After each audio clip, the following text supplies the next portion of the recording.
Listening Practice Test. Please turn to Section 1 of Listening Practice Test. Section 1. Listen to the conversation between a Japanese student and a housing officer and complete the form. First, you have some time to look at questions 1 to 5.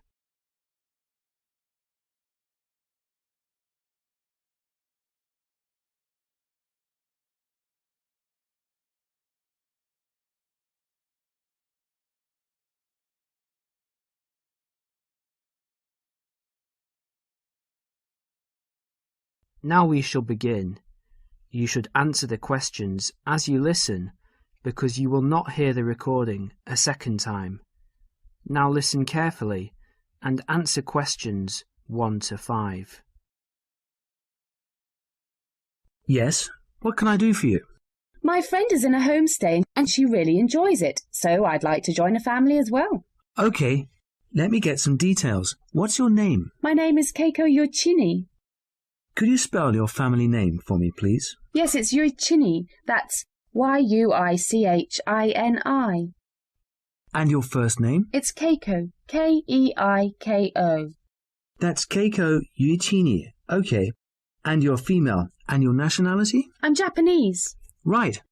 And could I see your passport, please? Here it is. Okay. Your passport number is JO6337. And you are how old? I'm 28 years old.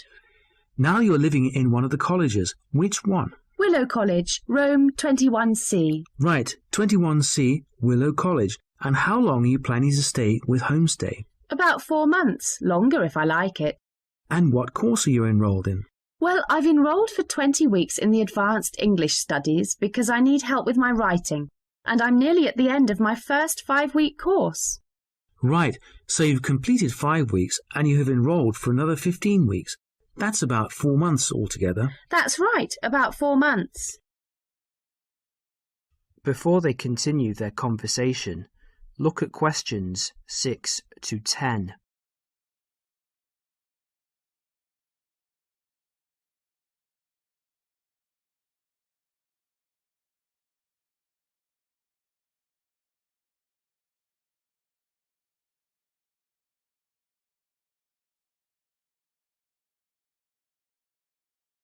As you listen to the rest of the conversation, complete the form by filling in the numbered spaces 6 to 10.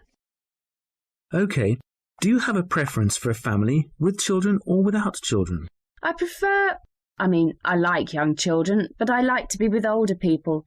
You know, I like someone of my own age. Okay. And do you smoke or drink? No and no. Would you mind being with a family of smokers? Yes, I would. I don't like smoking. I'd rather be with a family of people who do not smoke or drink. Okay, and what about pets? Oh, I love animals. I'm a veterinarian, so that's fine. The more the better. All right. Now what about you? Are you a vegetarian or do you have any special food requirements? No, I'm not a vegetarian, but I don't eat a lot of meat. I really like seafood. And what about your hobbies? I like reading and going to the movies. Do you play any sports? Yes, I joined the handball team, but I didn't like that, so I stopped playing. You know, I played tennis on the weekend with my friends. All right, let's see. Name, age, transport. Are you familiar with the public transport system? No, I'm not really, because I've been living on campus. I've been to the city a few times on the bus, but they're always late. What about the trains? I like catching trains. They're much faster. Well, let's go and check on the computer to see what I've got. Listen, would it be okay to leave this with me? Could you come back after class this afternoon? Yes, of course. I'll check my records and I will give you details this afternoon. Thank you for your help. It's a pleasure. I'll see you this afternoon. Bye. Bye.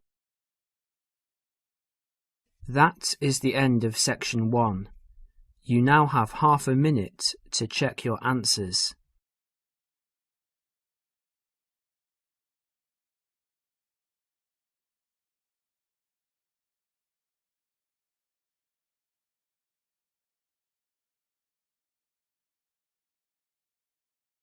Section 2. You are going to hear a talk given by a tour guide about travel to Esnia. First look at questions 11 to 14.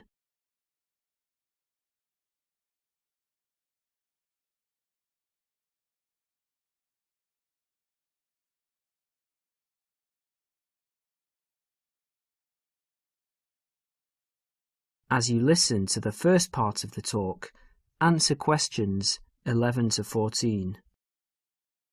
Hello everyone. As you know, this agency has specialized in tours and independent travel to Esnia for over 20 years. It's a magnificent place to visit, but it's not always as easy or as comfortable as it might be. So this tour is designed to help you handle the bureaucratic hassles and give you time and energy to enjoy the beauty of this breathtaking country. The first hassle is visas. Nowadays, Esnian visas are needed by almost all nationalities. The normal visa lasts for just 90 days, but a renewal is possible. It is worth leaving yourself plenty of time when applying, or I suggest, from experience, 2 months. That should do it. The latest confirmed price is £30, but it should be noted, and a lot of our regular travellers tell us that the price may change without notice and hold up visa processing. So ring up the Esnian embassy and check the price before sending out forms. Now, for those of you who are intending to take Esnia as part of a longer tour and want to wait till you get to another country, do remember that some Esnian consulates in neighbouring countries require you to provide a letter from your own embassy, just to confirm your nationality. You can find a list of major embassies throughout the world in the student handbook on page 13. Oh, and one more thing. Check whether you need a multiple entry visa if you're leaving and re-entering Esnia on your tour. Before the talk continues, you will have a chance to look at questions 15 to 20.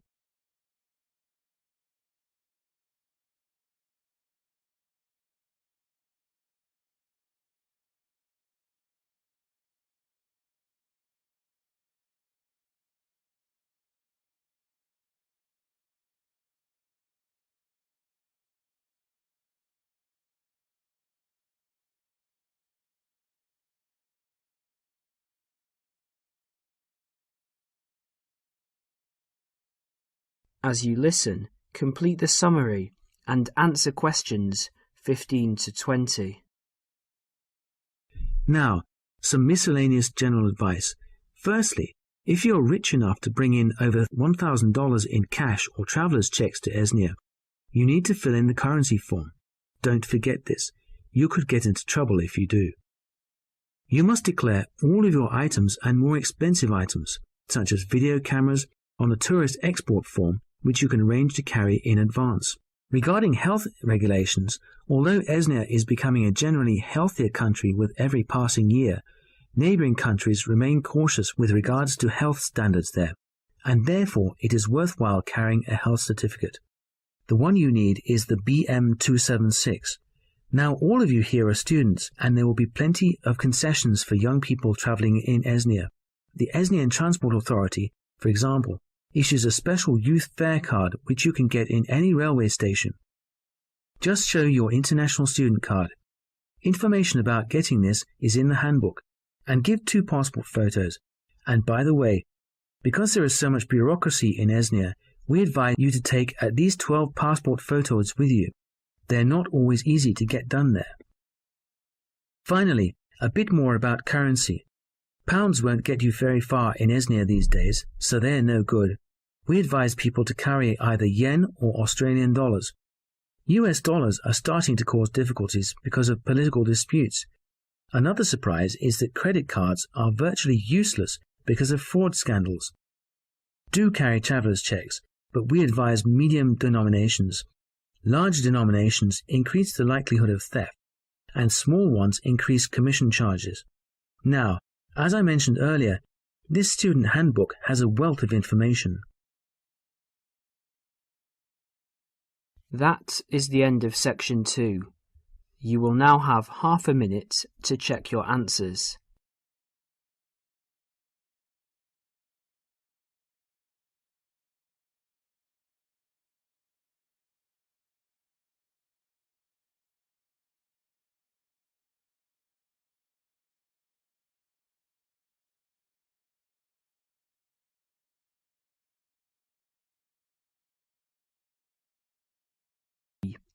Section 3. In this section, you will hear a discussion about shopping habits. First look at questions 21 to 24.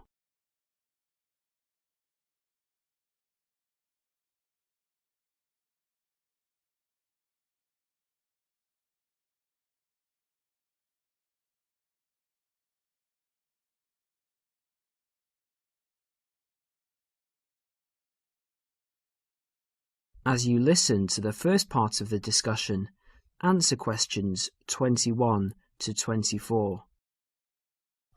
Excuse me. I wonder if you'd mind answering a few questions. You see, I'm doing a project. Fine, what's this on? Well, I'm looking at the people's shopping habits. Okay. Can I ask you, first of all, are you a student? Well, I was a student here last year, but since then I've left, and I'm working in a bank now as a cashier. I just came to see a friend. Oh, that's okay. So how often do you go shopping? Oh, I buy a lot of books. Should I exclude books? Oh, if you leave books aside, what about shopping for all of your personal items, study things, and that sort of thing? Okay, because I go to the supermarket almost every day, it seems the other things, I'd say, I tend to do it every other week. And do you spend the same amount each time? I guess so. I only have about £100 a month spare, so I'd probably spend about £50 each time. What sort of shops do you like best? The department store or the small retail outlets? Oh, I like big department stores, so everything's in one place. The weather's so bad, so it's a bit miserable trudging from one little shop to another. Great. What do you find most difficult to buy? What do you mean? Well, what do you have to really search for? What takes you a long time to find? Oh, jeans, definitely. You can get hold of a sweater or a CD in a moment, but with jeans I can spend all afternoon and still not find a pair that fits. Okay, one last question. Who do you usually shop with? Now, I usually go shopping on my own, but if I want to make it more of a social occasion with friends to have a coffee and things, I often go with colleagues from work, in our lunch hour. Well, thank you very much. You've been very helpful. No problem. Before the next part begins, you will have a chance to look at questions 25 to 30.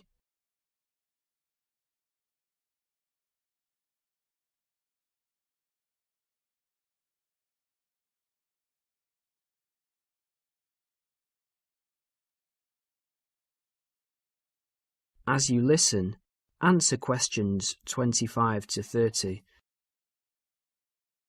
Hello, Dale. How did you get on with your shopping inquiries? Well, I got 50 people to answer questions, and the results were quite interesting. OK, let's have a look. Well, those were handouts, and here you can see that the majority of people I interviewed said they went shopping once a week. Most often, that was the weekend. Right.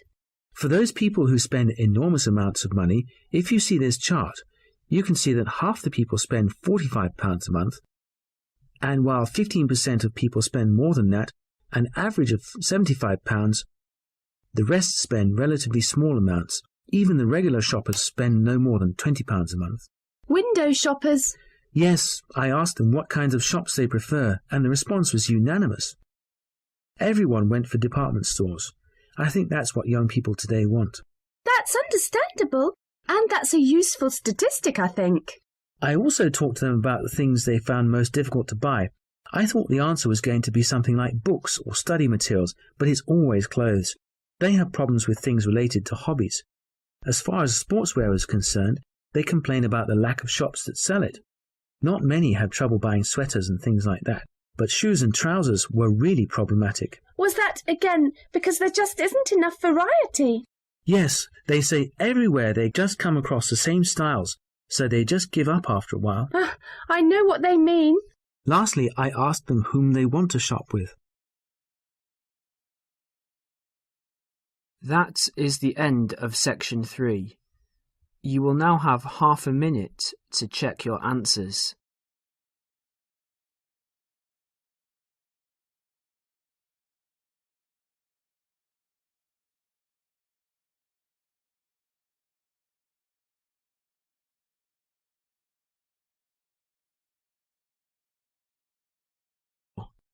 Section 4.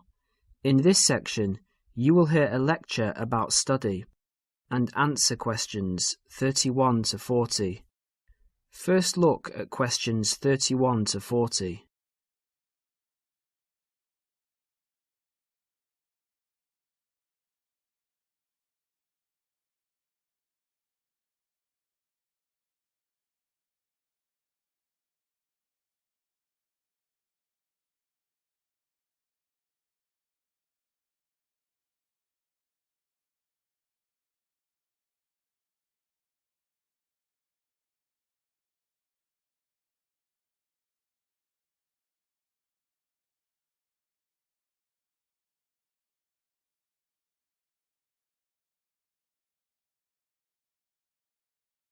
As you listen to the lecture, answer questions 31 to 40.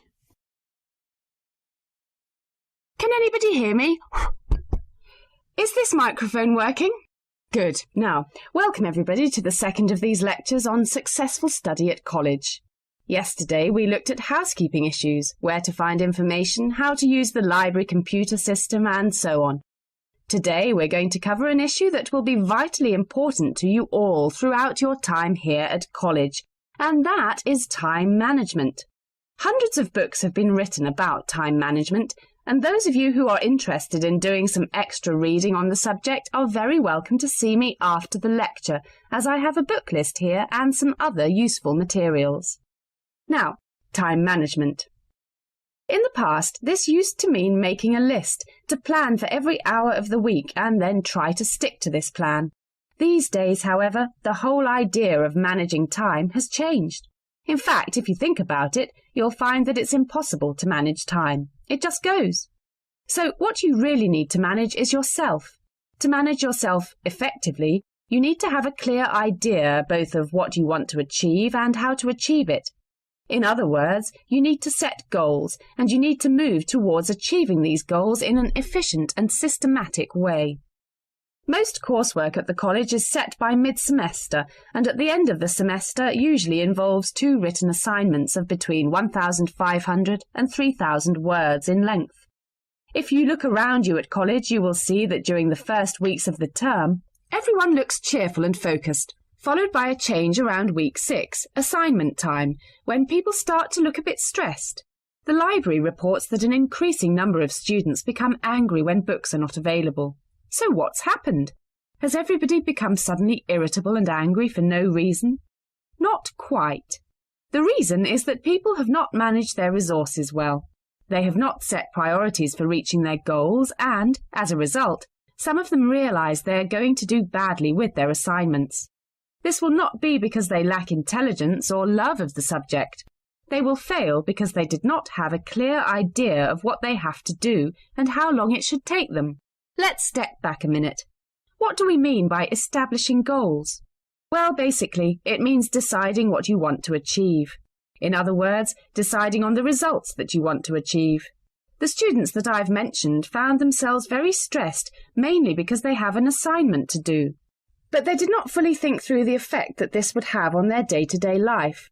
There's an awful lot of spare time in a day. For example, if you manage to spend some of that time, even just 1 hour, on an activity that helps you with your study, that 1 hour could have a major impact in your course, particularly if you make it a regular habit. I'd like to ask you now to have a look at the planners in your information kits. You will see that there are 3, 1 term planner, 1 weekly planner, and 1 daily planner. The term planner is to help you get an overview of everything that you will need to do for the term. The weekly planner is to help you week by week, and the daily planner will help you with the really detailed planning. Before we go any further, I would like you to make a note in your daily planner right now. I want you to picture how you could make a major difference in your life by spending just 1 hour a day on some activities for the next term. Background reading, for example, or preparing a bibliography. Now imagine the benefit at the end of the term. The term diary and the weekly diary are the most important ones. However, a week is really the shortest time you have to establish an overview of your time for planning purposes. Now you need to set priorities for the term. Work out how you could achieve those priorities and the results that you desire. If you can get into the habit of planning like this, you'll soon find that you've actually had more time than before to spend on relaxation and other activities that you enjoy. Now let's share some of the ideas that you've come up with. I'll divide you up into groups to share your ideas. OK. That is the end of section 4. You will now have half a minute to check your answers.